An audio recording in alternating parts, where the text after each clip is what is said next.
Good afternoon. The Bible is important for us Christians. It is the Word of God. It is our guide for life and for faith. But sometimes we make the mistake of thinking that when something is important, you always have to take it seriously. And this means that sometimes we might not notice humor in the Bible. We might think it's sacrilegious to laugh at Scripture. But I imagine that when Jesus talked about camels going through the eye of the needle, or when he said you need to take the log out of your own eye before taking the speck out of someone else's, I suspect there were a few chuckles in the crowd when he said that. Today we're going to look at another example, the book of Esther. And one way to read Esther is as a comedy.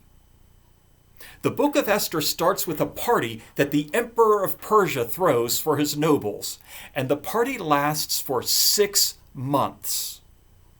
As if having a 6-month-long party isn't crazy enough, the author of Esther gives us an over-the-top description of how lavish the party was. And then when the 180-day-long party for the nobles was over, do you know what the emperor did? He threw another banquet for 7 days for all the inhabitants of the city. This is comic excess.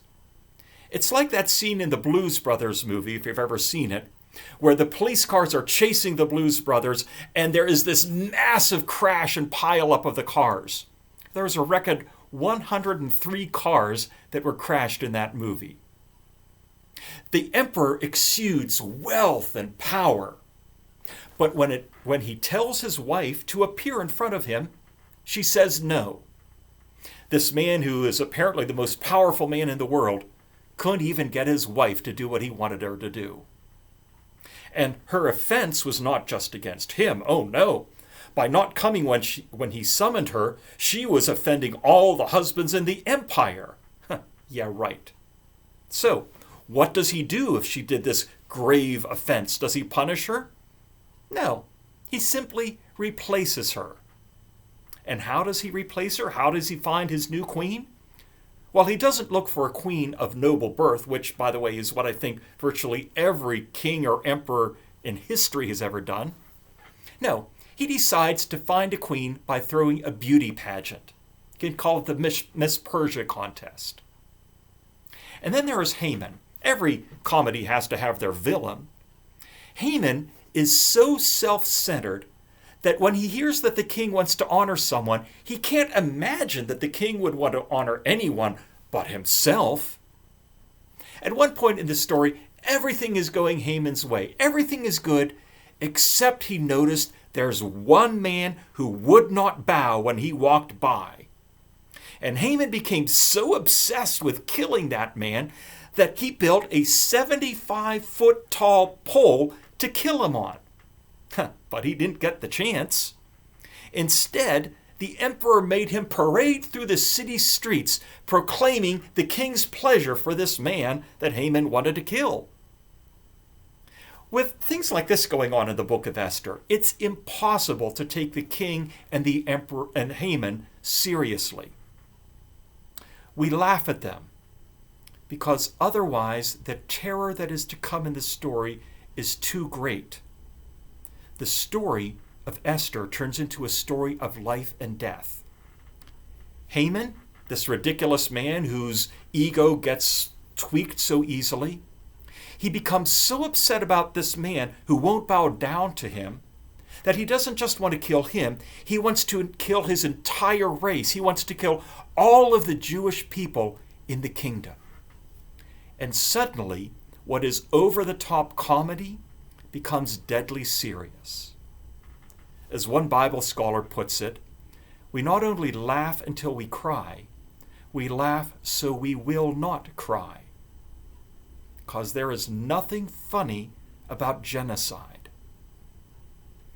But through the use of humor, the author of the book of Esther reminds us where true power resides. Real power isn't held by the emperor of Persia, who is the most powerful person on the face of the earth. I mean, after all, he couldn't even get his wife to listen to him.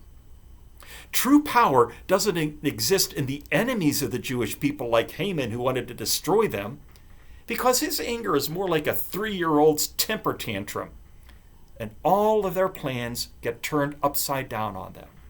They are all made to look so ridiculous as the story of Esther goes on, we can't take them seriously.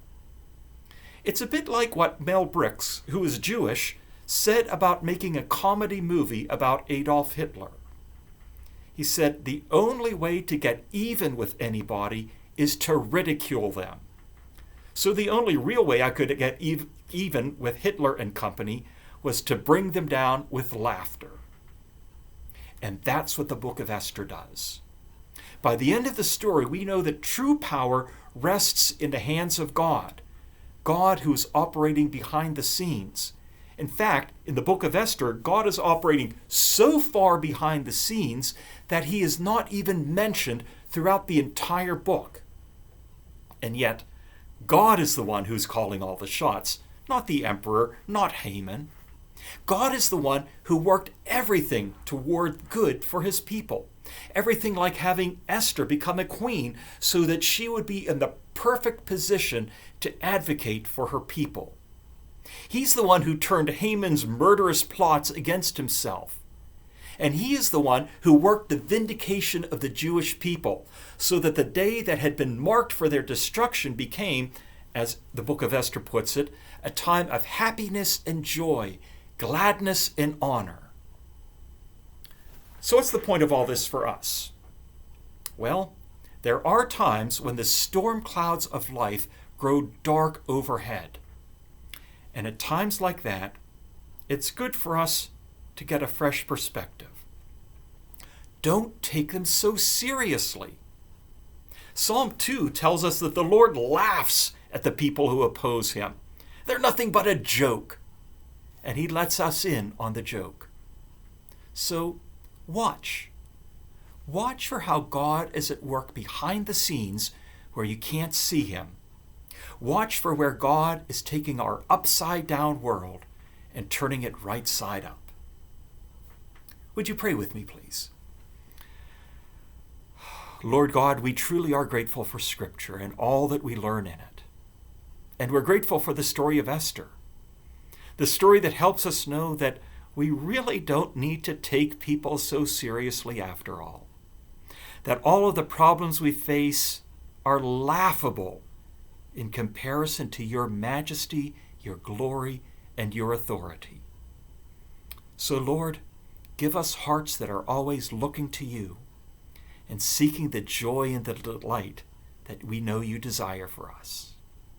Amen. Thanks for joining me. We'll talk again later.